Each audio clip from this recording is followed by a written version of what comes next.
I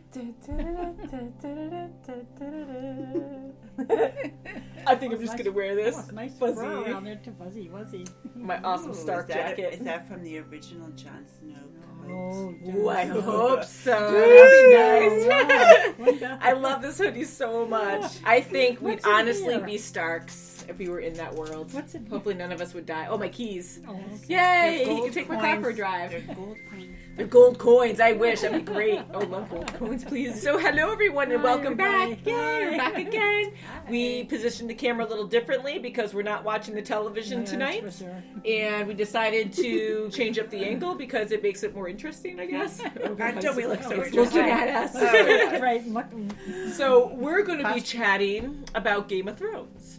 And again, we're waiting for the new season. We watched right. it all the way through and did reaction videos of it, and it was very entertaining. It was my second time watching, their first time, no spoilers whatsoever.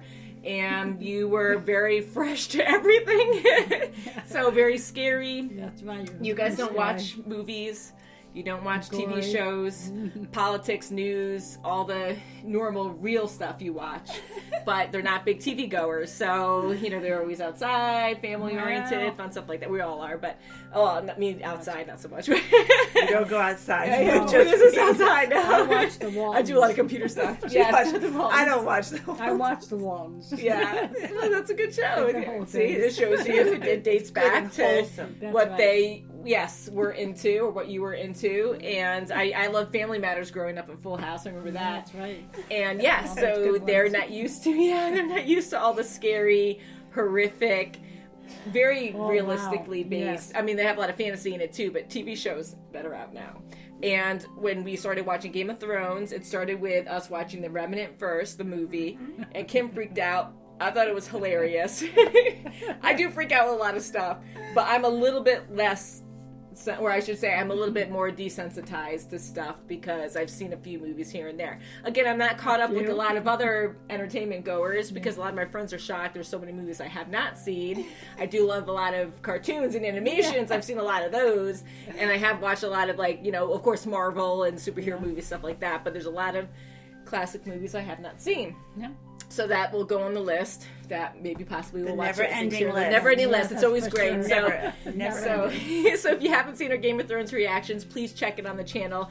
I find them, I'm sure a lot of you you've all been wonderful, but a lot of people have been saying we're very entertaining. And in the beginning, there's a lot of, all the way through, but jumping, couch ejector seat, freaking out. I did the same thing when I first watched it. Yeah, Yes, red pillow. We yes. love our red pillows. Yes. And our I kept lumbar doing that all pillows the too. time. Whatever's in front of us.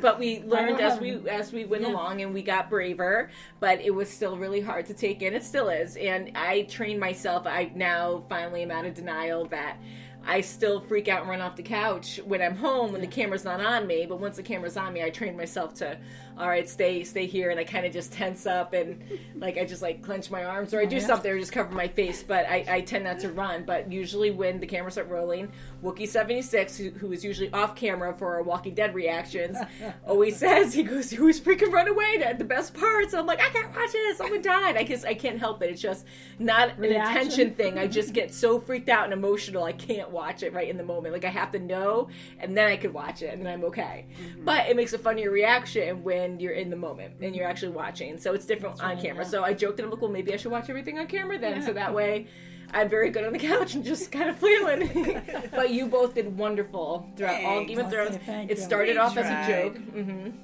You guys really tried hard. You did awesome. And it was started off as a joke. I love Game of Thrones. And I'm like, this is the perfect excuse to make you guys watch it. Yeah, right? And you guys really got into it. Yeah. At first, they were kind of, after a few episodes, even the first one, you were both talking, saying, I don't know if I could actually watch anymore. It's too horrific. It's sexual. It's scary. And they do a lot of swearing. And a lot of swearing. Like Captain America, language, made please. us even swear eventually. I slept and whoa, I said, I kind of trains you to be you live in the moment there. They kind of, you get used to the nudity. You get used to it. It's so funny with all of us. We never would have thought that we'd watch a show like this. Yeah, not with our mama. And it was so funny in the beginning with all the sex. 6, and then we're like, okay, whatever. Later, although it calms down later in the series too. So as we ramble, as you can tell, this video is about rambling. We are going to just do a quick review on Game of Thrones. We plan on doing this possibly once a month, so like we have like 3 months before the new season starts up. Just to, keep, touch base with Game of Thrones and refresh our memories. And we're going to keep it very basic but fun for tonight because we watch all the seasons. We're caught up, of course, and it's a really good show. So I wanted to say, what did you expect in Game of Thrones? I know we were saying, of course, it's fantasy, and I know you were kind of against it, which totally, I get that. I respect it, but because it's fake. Like fantasy, you have like, okay, so what's going to be involved? Like wizards, witches, all right, like who cares, right? They have not seen Lord of the Rings either. Ooh, so it's kind of like that. That's a feeling or vibe I got from that. Like it resembles Earth in a certain way, but it's like Middle Earth, a Lord of the Rings, where it is Earth, but it's not. It's like a different realm. Middle Earth. Yeah, so what is this Middle Earth? You guys have to watch Lord of the Rings. I'm just really on Earth. I know, and any kind of joke about even trying to watch any sci-fi fantasy, you would be like, heck no, like you would not, like you would laugh at the idea. Mom's always so cute and awesome, and she's like, well, if you want to, but I try, although you watch a lot of cartoons, like we never watched anything scary together. Or X-Files we watched. Well, we watch X-Files, yeah. We watch X-Files here and there, and there's a lot of episodes of X-Files, and there's a lot that you missed, though, that you haven't seen, but it is such a good show. I love X-Files so much. That's still on. I need coffee. Coffee is so good. It is. All I can say about Game of Thrones, you girls absorb a lot of it. I absorb it, but not it's a very detailed show where it's very hard to get all the details. Yeah. And a lot of you wonderful people retain all that information, but a lot of the others, like us, don't. Well, I don't. Well, we're very intelligent. It's just there's so much to take in, and everyone retains things differently, absorbs things differently. And when there's a lot of like emotional, horrific things going on and not being used to it, you're freaking out and you're living in the moment and you don't really hear everything.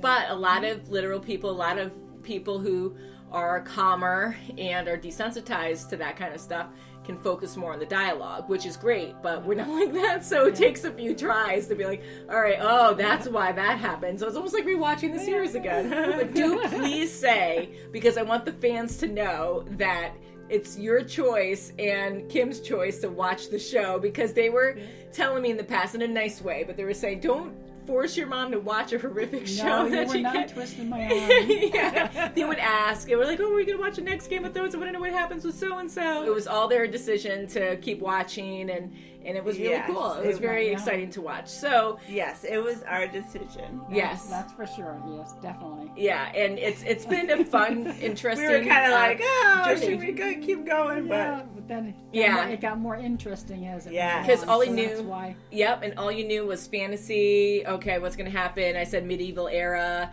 There's some violence. There's some sexual stuff that takes place. Some sexual. Yeah, some sexual is an understatement, because I forgot how much was in the beginning of the whole series. I was like, oh god, the first 2 seasons was like, the first season was like hello all the time. But okay, so we'll jump into some stuff here, and I just wrote down some notes, like really easy, simple stuff, just to kind of guide us along. But so what would you say are the best moments of Game of Thrones for you through season 1 through 6? I have a really great moment that I enjoyed when Sansa and Jon reunited. That's a big one. That is a really big one. I really just felt so. I actually started crying during that one, and I was so happy the first time, but the second time, very good. I don't know, like if I was doing something, because I remember their reunion, but I don't know if I was in the other room or something doing, and then I came in and I was like, oh, but the second time got me more. Like I was actually crying during that, and that was actually a really good scene, because the Starks have been through so much. Yes, and then finally. And I think that's the only happy moment that they had, right? I mean, of all the things that happened to their family and everyone, like the Red Wedding, oh my god, like not only the Red Wedding, like one of the saddest moments is like, which was quite frequently, Arya was like so close to a brother or someone, That's you always missed them on the other side. Yeah, and then they would just dying right after. Yeah, so close to Rob, like finally meeting up in her mom, and thank God she didn't though, because she would have died in the wedding. But the Hound saved her there. And then when she went to the Erie to meet up with Sansa, and then she didn't know Sansa was there, but she was there to see her aunt. Yeah. And then the aunt died, and she just laughed. And as like, twisted as that is, it's kind of funny. She was laughing because the Hound's not going to get his. Yeah, so it's like at the point where just missed them again, you know? Yeah. There are a lot of great moments in Game of Thrones, but there's so many horrible ones that sometimes it's hard to see past that. Oh, sure. Sam and Gilly, when they got together. What do you mean? Mom said that. That was actually a really That was a good one. That was a good one. I'm trying to read my notes on here, but it's such chicken scratch that it's just basic stuff that I like highlights that I want to talk about. So I'm like, what? And you just brought it to the point before I could even check this. That was sweet. That was a very sweet moment, and Sam deserves that. Gilly deserves that too. And in the beginning, you know, he saved her. He took her away from that horrible place, and everyone else pretty much was butchered there, and didn't really cares for her. He really cares for her, and you know he's really coming into his own now, which is awesome, and they really do deserve each other. And you're right, like again, getting used to the whole makeout sessions, but that was sweet, and it's kind of funny too because we make fun of like the romantic scenes, but when it's more shallow and just about the act, it's funny how like we're like, okay, whatever, haha, oh boy, here we go again. But when it's about the characters you care for, we're like, awkward, and then we're like, oh, this is kind of embarrassing, because there were quite a few moments like that, especially with Jon and Egret, and then with Gilly and Sam. I'm like, oh, it's kind of awkward, but okay. And Daenerys and Drogo, like I love how they grew too as a couple, but in the beginning, that was still kind of like, oh my God, you know, but it wasn't too embarrassing just because I don't know why that was, but it was more like the, oh boy, here we go again kind of thing. But I guess because they didn't have that bond first, but once they got it, they stopped showing that as much because it was more like respectful and about the love and stuff like that. But it is funny how that works. Another good moment was when Jon and Egret were like they kissed on the wall. They made it up the wall together, and they're looking over the horizon on top, and just see you know the north, you know, beyond what they know with the sun setting, and it just looks so gorgeous. And they're kissing there. That was a nice scene. But then we were joking because we're like, you're right on the ledge, and there's no wall, or there's no wall on the wall. There's no railing on the wall, so it's like watch out, and it's slippery because it's ice. So I'm like, but it was very romantic. Someone just try to kill him too, getting up the wall. Wildlings know that they have to do what they have to do to survive. So if someone falls, and Jon and Egret were at the mercy of the wall, and they fell off first, and they thought they were going to die, so they were trying to cut them loose so they'd be okay. So they weren't trying to kill them just to kill them, but they were doing it because that's the rule of the wildlings, you know, like it's survival of the fittest, but people don't take grudges because it is what it is kind of thing. But Jon thought differently, and he's like, we can make it, you have to try to help out, but people don't want to risk, or the wildlings don't want to risk other lives to save someone that they believe is gonna die. Oh, thank you, Mom. Not in the jacket. I think of the jackets there, right? Don't you spill that. Let's talk about bad moments. I got a good moment. There's so many good moments. Ramsay was eating the last. Oh, that was a good moment. Oh, wait. That was a great moment. How about Joffrey when he was so evil now. You guys are just going out. Joffrey was poisoned.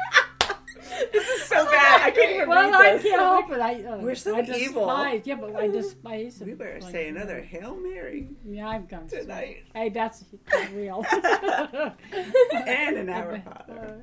Ramsay died. And he was eaten alive. That's a good point. That's right. That's a good point, because we were really happy because Sansa actually had a great scene, wonderful perfect dialogue saying like she got to your name will disappear, you will disappear, and his hounds. You know, that was like the perfect revenge. That's right. That's what you. That was a perfect revenge. And Sansa's walking away with that smile on her face, and she deserves that because that was the best kind of revenge. Because I thought Jon Snow, which was still a cool scene, when he was beating the crap out of Ramsay after Ramsay was being cowardly and freaking shooting with the arrows up close just to get the advantage. I was going like this. I know. I remember. You're like, oh, God, get him. Ramsay was laughing there. That I'm glad Jon actually stopped when he saw his sister and was like, Well, you know what? at this we point, do we know, something sister. more creative. Yeah. So that was a better way to go, and I was very satisfied with that. As I'm not a violent person, but he needed to go that way, right? And you were very happy about that. And look at Joffrey; he was poisoned. yes, and so she was just laughing. I'm like, oh crap! And I was like, wait till I get this on camera. But it was so funny about we're laughing about that about the purple wedding. He was poisoned at his own wedding by Olenna and Peter Baelish. That's right. Grandma Tyrell. Olenna, yeah. And so he went, and we were very relieved. It's a horrible way to go, but he was such a bad guy. It was such a great moment for like people that really, everyone know and liked him. Yeah, but then it just went right into feeling bad for Sansa. She had to run. And, thank God she got out of there in time. And Tyrion went through. Tyrion went through a lot because now we got to go through this other. Yeah, and Tyrion was on trial, and he was in prison for quite some time. So that really sucked for him. But that was a good moment when Joffrey died, though, because Joffrey needed to go. He was really sick. Yeah, he was so bad, and he was I don't want to say better ruler than Tommen, but.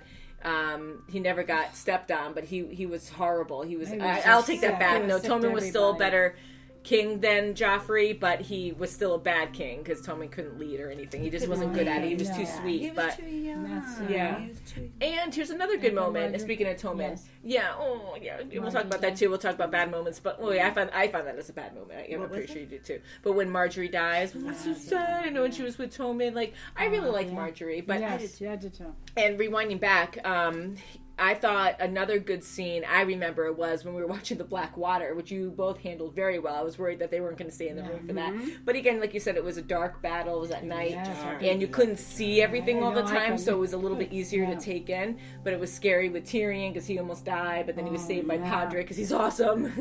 And with the Hound, he ran away because that guy was on fire and we thought he might go, and all these things were happening. But at the end, when Cersei was sitting in, I believe it was the throne room. Was she on the throne, I think? I think she was on the throne. And she was talking to her youngest son, Tommen, who was on her lap at the time. So this was years before because he was so little. Yes. Different person, but, he was so little. And she was going to commit suicide. She had the poison in the vial, remember? Yeah. And she was telling him about how the story about the lion. She was going to kill the two of them because she thought all hope was lost. And then her father comes in, majestic and everything, saved the day on his horse. And so it was like relief. And even though she's such a bad person, you kind of feel for her, don't kill your family, don't kill yourself, don't kill your son. And so that was kind of a relief that he came in and saved the day with the Tyrells, So a really good best moment of anything is just the peaceful living of the Starks in the beginning of the series. Because everything, it might not be perfect, but once you go through all that stuff that they went through, it's like it was perfect back then because they were each other, brothers and sisters do, and they got to play, and there wasn't any hardships besides normal, from what I could tell, simpler stuff. But it was really peaceful then, and I was like, oh my god, I love the Starks, and then things started going wrong, and I'm like, oh, it's like if. I know we're totally like Starks, but I'm I don't know. It's like, don't die, please. I like the relationship between Gendry and Arya. They were great. That's open too because I think he's still out there. I think he might be out there too because whatever happened with Gendry, we're totally joking saying that he has one really fun arc or two. I think one would be funny, kind of like what is it, Lady in the Water or whatever. The guy only works out one of his half his body. Yeah. Oh, I hope not, but I hope that too. I hope Gendry comes back because he's a good character. I really liked him as a character, and he's the only Baratheon left, I think. So at this point, because of Stannis and everyone else, right? So I'm hoping he comes back with a part to play, and I hope he's older than Arya, but Arya's growing up now too. So I hope they end up together because I think that would be cute.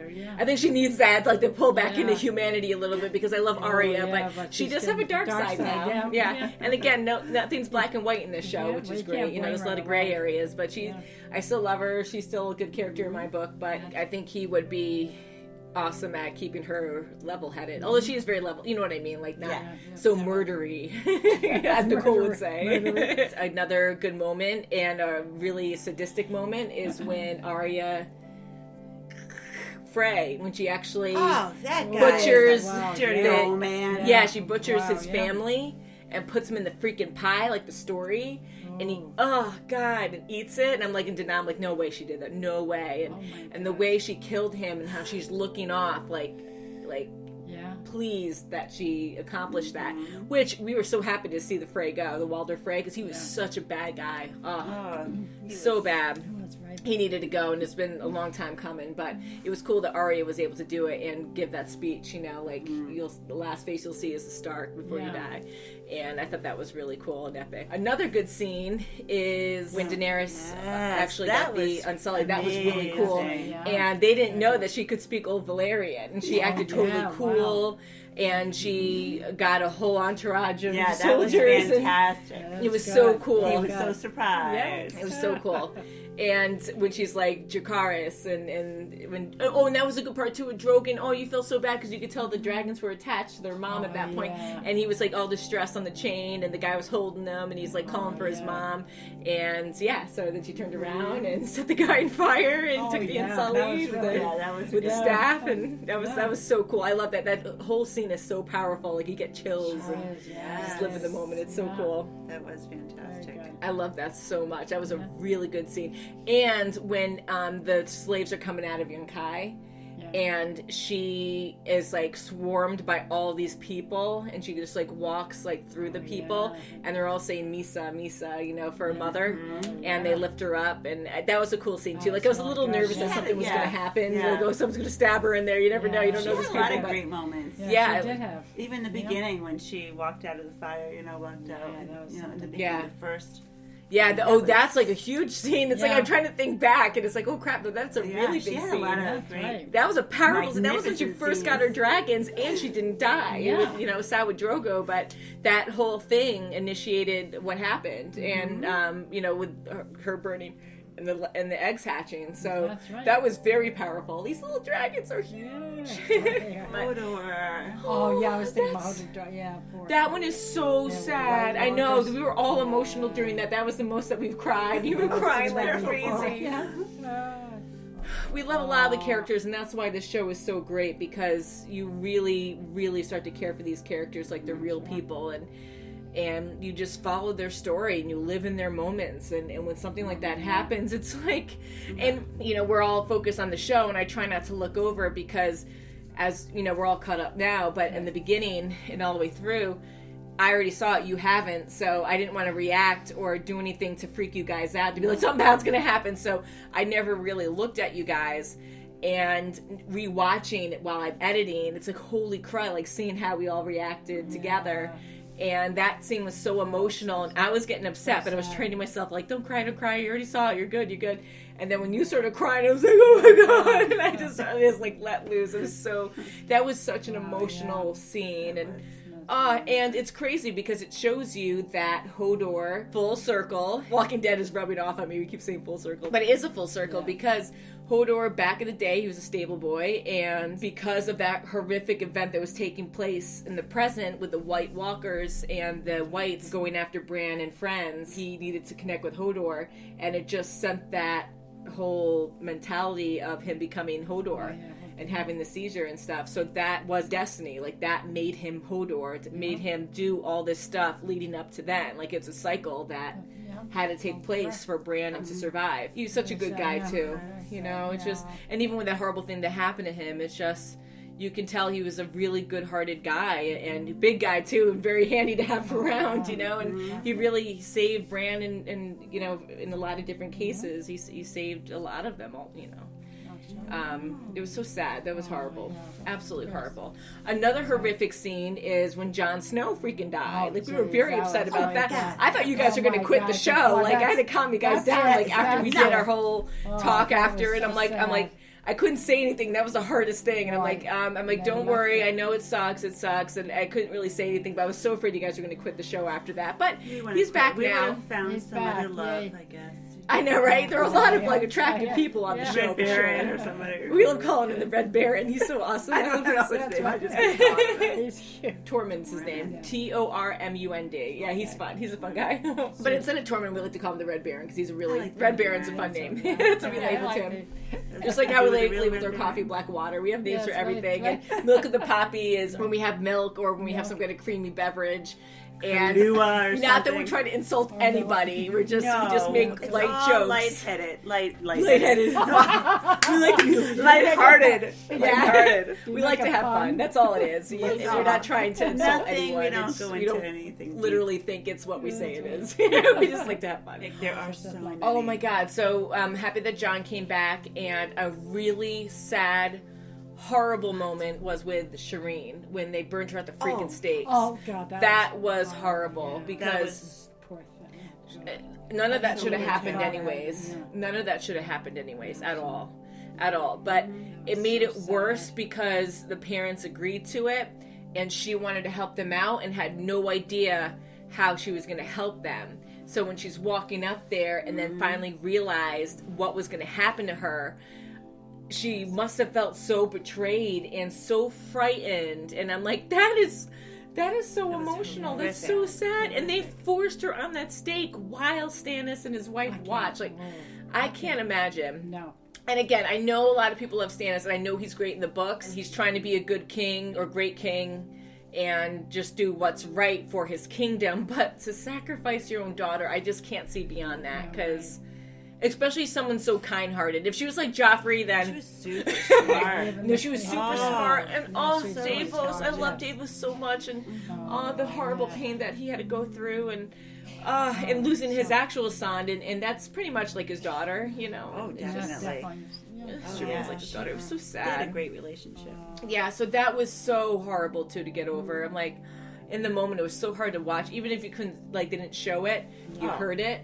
And it was so horrific. That was bad. So bad. In the beginning of the show, I think it was in season 1, when Maester Luwin died because of the stupid guy, I have to look back now, I don't remember, but Theon, someone in his group that, stabbed him. And it was so uncalled for, lethally stabbed him, and left him for dead. Yeah. So Osha, the wildling that was helping out the young Stark boys at the time, mercifully, stabbed him to, put him out of his misery. And that was so sad, because he was such a kind under the tree, man. right? Yeah, under the tree. And he said his goodbyes to Bran and Rick. It was so sad, though. He was such a good man. And there's so many characters on this show, and so many, great events, sad events. And I don't want to say you forget about the characters, but you kind of gray out certain characters because so much happens, throughout the whole story arc that it's easy to forget. But he was a very good character and very close to the Starks. He was kind of like a grandfather to them, and it just really sucked. What was the sad part was who was the little boy again that helped kill Jon Snow?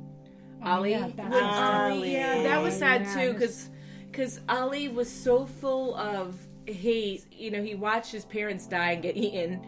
And now Jon wants to... He can't see beyond that, because now Jon wants to side with the wildlings and have them join forces, and he's against it because he saw them get butchered by wildlings and by the Thinns, and it's just horrible, absolutely horrible. So and he really hated Jon, and he really was... He did at the end. He really did. He respected Jon, but then after that, he really turned and hated him. But it makes Ollie bad, but at the same time, you get where he's coming from. So again, that gray area where it was a bad thing what he did to Jon, but it was his beliefs, and he was very upset, crying when he stabbed Jon. But that was sad. And then of course he paid the ultimate price once Jon came back to life. And but no, that was I know. It's like, hey, yeah.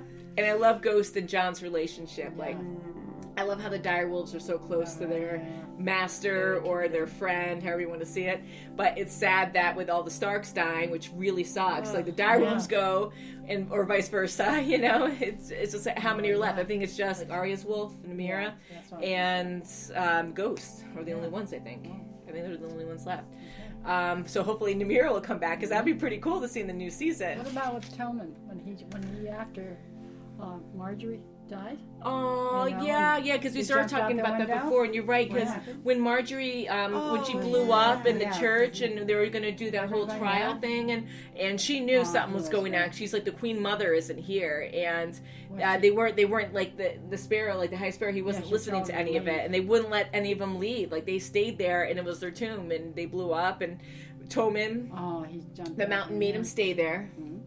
And he's like, what's going on, whatever. And the thing that got me, and I get that Cersei had to stay in the Red Keep, but after that happening, like, I would be rushing over to, you know, Tommen to be like, are you good? Things will be fine. But just to leave him alone, like, he was in so much devastation or just shock. He really loved Marjorie. And he couldn't handle it. He was too overwhelmed, and he really did love Marjorie. And that was cute. I know he was so young, but it is what it is back then. You know, they got married, and and you could tell that he truly, and I actually really liked Tommen. I really did. I know a lot of people hate him, but I really liked him, and I understand that he is a child, and it wasn't his choice to be king. It was forced upon him, and it just sucks that people hate him because of that.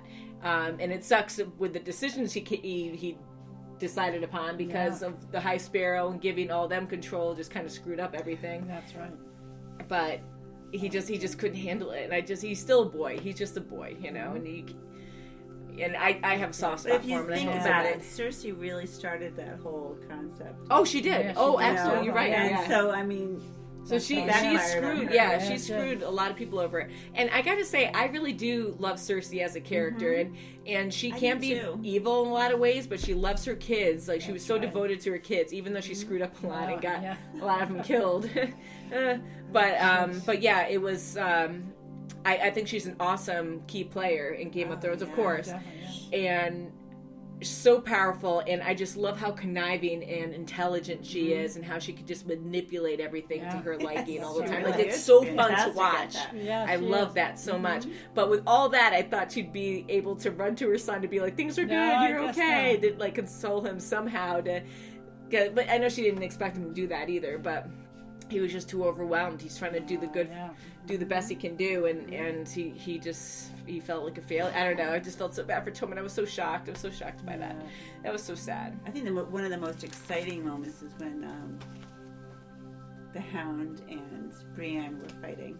Oh my God, that is such a good scene. That is such a good scene. You were almost jumping so many times. You thought fall off the ledge and everything. That was an intense, awesome scene. Yeah. So bad moment, good moment, probably in between moment, because we like both those characters. Yeah, really... I didn't want to see any of those characters. I didn't want to see those two characters go, but one or the other was almost hard for me, where I was like, I don't want any of them to go. What's going on? But I was kind of siding with Brienne because I do like her a little bit more, and because she was always good. Yeah, she was always good. She was always faithful, always good. Yeah, right. And I don't know, like that was an amazing epic. That was an epic battle. That was epic because the way that she held her own. I thought she was done. I thought the Hound was totally going to take her out. I just sided with the Hound. Like, he's totally going to freaking win this, and I was so sad. And again, I was going to be sad either way, but. It was intense, and they both survived it. We thought the Hound died, and what did Mom say at the end? Oh, that's right. No, I had a feeling because... Yeah, that's true. Yeah, because I actually had an idea, too, because when I first saw it and how Arya just left him there, and I actually like their bond, too. Mm-hmm. And you can tell that she had... They led it up to that, where you didn't want either one to die. Right. And you can tell her emotions. Yeah, and you can tell with her emotions watching him. Like, I'm like, what is she thinking right now? And I could tell that she didn't want to kill him, but she had that look like... testing him to see what he was going to do, and not really talking to him, and he's like, kill me, and that was an intense scene too. And then she just walked away, and I'm like, he's totally going to survive. He has to survive. He was left there for dead. He was broken, like his leg was broken, whatever else is like damaged, and I just had a feeling like they left it open. I'm like, he can't die. There's something about that. They're lingering too much. He can't die. So I hope Arya and the Hound meet up again in good graces, hopefully. I think that'll be kind of a cool scene. Another sad moment is when... Well, the giant, too, at the end. Oh, yeah, with the giant. Yeah, when he gets shot. When he crashed into Winterfell, you know, and took down the door to have everyone else come in, which was awesome. And he got shot so many times by arrows that he just couldn't... I think he was the last giant, too, so... If you have more details on that, please specify in the comments below, because I would love to know more about that. But I think he was the last giant and end of that race, and that sucks. Yeah, he seemed like he was a cool character, and I would love to see more of him. So hopefully there are more up there, and he was a good warrior, so he really helped out a lot. He helped Jon, and I was glad he was able to have a quick moment with Jon at the end, but it really sucked still because he was suffering and got shot in the eye. It was so bad. I felt so bad for him. Another big moment, of course, is when Robb Stark is proclaimed King of the North, and as bittersweet as that is, because, you know, The Red Wedding was just absolutely horrific, but that was a very emotional scene, and that's when Theon bent the knee to Robb Stark, and he said, however the speech goes, he proclaimed his devotion to him and then betrayed him, and that was really messed up and sad. So that was a powerful scene. And fast forwarding to Jon Snow now being King of the North, I thought that was a very emotional scene too. And another, I don't know if we'll call it a best moment, but I thought it was a really cool moment too, was the reveal of Jon Snow's heritage. I love the happiest feeling I felt first was, oh my god, he's a Targaryen. And then second one was, oh my god, Ned was faithful the entire freaking time. I had a feeling he was, because he just seemed too wholesome of a guy. Yeah. The family man. Yeah. I mean, once in a while you could stray away, a guy stray away. Yeah, especially when you're in war and traveling a lot and away from your family forever. But there was something about him that he was just too loyal. I couldn't see him doing that either. But yeah, so I thought that was a really cool, big, emotional scene at the end. That was very intense, and I thought that was pretty cool. So that'll be another review probably when we discuss more of that, because that'll be kind of neat to talk a little bit more and learn a little bit more through the lores and histories on what that entails with Rhaegar and Lyanna, which I think would be really cool too, because I haven't seen those either. So that'd be really cool to see and learn more about. What characters do you feel really developed throughout the show, extremely? So I'm thinking Tyrion did, because definitely did. Yeah, because in the beginning, I remember we were joking a lot about it too, where we were saying oh God, he's so selfish and fresh and cocky, full of himself, and very full of himself, and he's so different now, and he was always with the all kinds of whores and sleeping around all the time, always having sex and drinking and mocking people. But then you started seeing sides of him where when it came down to the true heavy stuff, he would try to be there to help out, or he would try to console certain people, or he would try. And he was very good to Sansa too. Yes, he was very good to Sansa. Yes. I was going to say he would try to snap Joffrey back in line before he was king, and even during when he was king, in a risky kind of way, because off with your head. But he would totally try to put him in his place. That's right. Mm-hmm. And he was very respectful with Sansa, so that was nice when they got married. Sansa, I think she has changed quite a bit. Yeah, she did. Yeah, Sansa was a big character too. A lot of them are, but we're just naming a few. She really changed. When she was young, she was bratty. Now she felt woman. I agree, because I forgot how bratty she was in the beginning of the series. So when I started rewatching with you, I was like, oh my god. No, I didn't either. She was really. I didn't really care for her either when I rewatched it. I'm like, oh, she was really bratty in the beginning. Oh my god, I'm going to be the queen, and she get her hair brushed, and she's just I'm bratty to everybody. And all these horrible things happen to her, and I didn't want that to happen to her either. But she didn't deserve that. But it really put her it really made her into the person she is now, and she's very wise, and she is courageous, I believe, and she knows how to play the game. She's very smart with that now. Right. And it's so weird with Peter Baelish and her, but I think in a way I like this character at first, but again rewatching the series, I'm he's too perverted, he's too obsessed with her, and it's just too much. And I do think, though, he really, in a way, trained her or gave her some help to understand the game a bit better. Yes. Because he's so good at playing it. I think she learned a lot from him. Yes. From his behavior. Yeah, and I think that's a plus, and for her to really understand how conniving people can work and how to mess with you and get what you need. Her aunt died. Yeah, when she had to explain. Go through the moon door. When she had to explain to. She did that in her favor too, so that way he could keep the Knights of the Vale or whatever it's called, and that way she could have an ally, or she wouldn't, because who knows what would happen to her? Once he's gone, what happens to her? Yeah. If he gets arrested, is she gonna marry Robin? I don't know. Her future is unknown. So she handled that well, I believe. Mm-hmm. And again, if you want to specify in the comments, please do. And thank you all for always being so respectful. Because I know all of you know so much about the history and lores of Game of Thrones, and we do not, but we know what we've seen and from our understanding. And even though it's a lot more basic than most of you know. But if you have anything extra you'd like to add in the comments, please do, and we'll definitely do more reviews, because there's so much more that I wrote down. I keep looking at this and I was totally on the wrong page. I was looking at my cosplay stuff. I'm like, why can't I find it? And I was like, oh crap, it's got too many things Wonderful going X. on. It's like the wrong thing. But yeah, so this is fun. So we don't really need a guideline. We could just like chat away. But yeah, anything that you would like us to talk about, with Game of Thrones, please let us know, because we'll do more videos like this.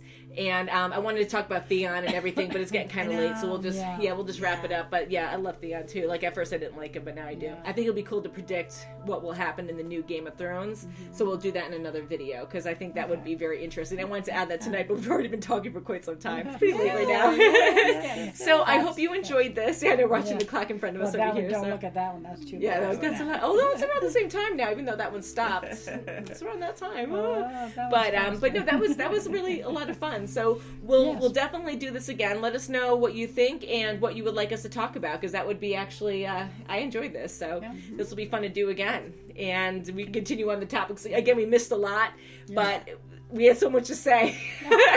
So we only need like 2 things to talk about. We can just talk all night about it. So thank you so much for watching. And yay, Game of Thrones. Can't wait for the new season to come out. Oh, yeah. And have a lovely evening. And we'll see you very soon as always. Bye. Take your jacket. I know, even Theon's changed so much. Yeah. And the Hound. Yes. There's so many characters. All the characters. Davos. I love him. He didn't change a lot, but he was always that really caring, emotional, awesome guy. I wonder. And Jorah hasn't changed. Well, he was just. Oh, that's another Jorah's talk. changed a lot. He's changed a lot. He was deceitful in the beginning, but he was still a good guy. Like, he was just trying to do the right thing the whole time. Mm-hmm. See, we can just keep on talking. I wonder if Hound and Mountain's going to meet up. I wonder. Yeah, I bet you that'll be for the next video where we'll do predictions on that, because that I'm assuming that's going to happen. That's a good prediction. Remember, that is a good prediction. Yeah, so we'll talk about that, because that's a good one.